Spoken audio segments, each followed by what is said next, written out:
Great. ಏನು ಅನಿಸಿದೆ sir ಈ ಕಾರ್ಯಕ್ರಮದಿಂದ ಸುಮಾರು ಪ್ರದರ್ಶಿಸಿದ್ದೀರಾ ಮಕ್ಕಳಿಂದ ಎಲ್ಲ ವೈಜ್ಞಾನಿಕರು ಯೋಗವನ್ನು ಪ್ರತಿಯೊಂದಕ್ಕೆ ಮಾಡ್ತಾ ಇದ್ದಾರೆ. ಏನು ಅನಿಸಿದೆ ಮನಸ್ಸಿಗೆ ಅಭಿಪ್ರಾಯ? ಎಲ್ಲರಿಗೂ ನಮಸ್ಕಾರ. ಆಯುರ್ವೇದದ ಮೂಲ ತತ್ವ ಆರೋಗ್ಯವನ್ನು ವ್ಯಕ್ತಿಯ ಆರೋಗ್ಯವನ್ನು ಸುರಕ್ಷಿತವಾಗಿ ಕಾಪಾಡುವುದೇ ಆಯುರ್ವೇದದ ಆಯುಷ್. ಈ ಒಂದು ಆರೋಗ್ಯ ರಕ್ಷಣೆಗೆ ನಮ್ಮ ಆಹಾರ ವಿಹಾರ ಎಲ್ಲವೂ ಬಹಳ ಸಮ ಪ್ರಮಾಣದಲ್ಲಿ ಇರಬೇಕು. ಮತ್ತೆ ಆ ಒಂದು ತತ್ವದ ಅಡಿಯಲ್ಲಿ ಪ್ರಾಚೀನ ಕಾಲದಿಂದ ಯೋಗ ಇದು ಆರೋಗ್ಯವಂತ ವ್ಯಕ್ತಿಯ ಆರೋಗ್ಯವನ್ನು ಸುಸ್ಥಿರವಾಗಿರುವಂತಹ ಒಂದು ಪ್ರಕಾರ. ಯೋಗವನ್ನು ವ್ಯಾಯಾಮ ಸತತವಾದ ಪ್ರತಿ ದಿವಸ ನಾವು ಪ್ರತಿಯೊಂದು ಯೋಗಮಯವಾಗಿರಬೇಕು ಅಂತ ಹಾಗೆ ಇವತ್ತು ಏನು ಯೋಗ ಆಸನಗಳು ಏನು ನಮ್ಮ ಯೋಗ ಪಟುಗಳು ಮಕ್ಕಳ ಹಿಡಿದುಕೊಂಡು ಎಲ್ಲ ಮಾಡಿದ್ದಾರೆ.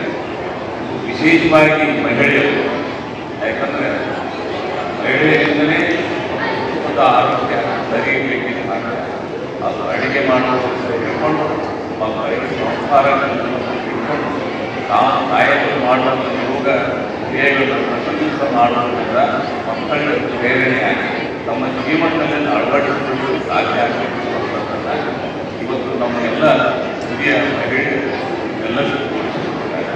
ಹಾಗೆಯೇ ನಮ್ಮ ಭಾರತ ದೇಶದಲ್ಲಿ ಇವತ್ತು ಯಾವುದೇ ಒಂದು ದೃಶ್ಯ ಮಾಧ್ಯಮ ಯೋಗ ಮಕ್ಕಳಿಗಾಗಿಯೇ ಒಂದು ಸ್ಪರ್ಧೆಯಲ್ಲಿ ಏರ್ಪಟ್ಟಿದ್ದು ಬಹುಶಃ ಮೊದಲನ್ನು ನಾನು ಭಾವಿಸ್ತೇನೆ. ಇದನ್ನು ಆಯುಷ್ ಟಿವಿಯವರು ಸಮಾಜದ ಆರೋಗ್ಯಕ್ಕೋಸ್ಕರ ಏನು ಈ ಕಾರ್ಯಕ್ರಮ ಹಮ್ಮಿಕೊಂಡಿದ್ದಾರೆ.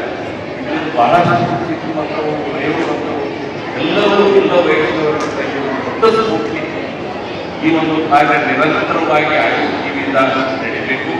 ಈ 4 ದಿನಗಳ ಈ ಒಂದು ಸಮಾರಂಭ, ಈ ಒಂದು ಸಭೆ ಆಯೋಜನೆ ಆಯುಷ್ ಟಿವಿಗಳು ಮಾಡಿದರೆ ನಮ್ಮೆಲ್ಲ ಹಲವಾರು ಸಂಸ್ಥೆಗಳಲ್ಲಿ ಭಾಗಿಯಾಗಿ ಈ ಕಳೆದ 2 ದಿನ ನಮ್ಮ ಎಲ್ಲ ಆಯುಷ್ ವೈದ್ಯರು, ನಾಡಿನ ಆಯುಷ್ ವೈದ್ಯರು, ನಮ್ಮ ಆಯುಷ್ ಫೆಡರೇಷನ್ ಎಲ್ಲ ಸದಸ್ಯರು ಸಕ್ರಿಯವಾಗಿ ಭಾಗವಹಿಸಲಿಕ್ಕೆ ಈ ವಾಹಿನಿ ಮುಖಾಂತರ ಎಲ್ಲ ನಮ್ಮ ಆಯುಷ್ ವೈದ್ಯರಿಗೆ ನಾನು ಧನ್ಯವಾದಗಳನ್ನು ಕೃತಜ್ಞತೆ ಸಲ್ಲಿಸ್ತೀನಿ.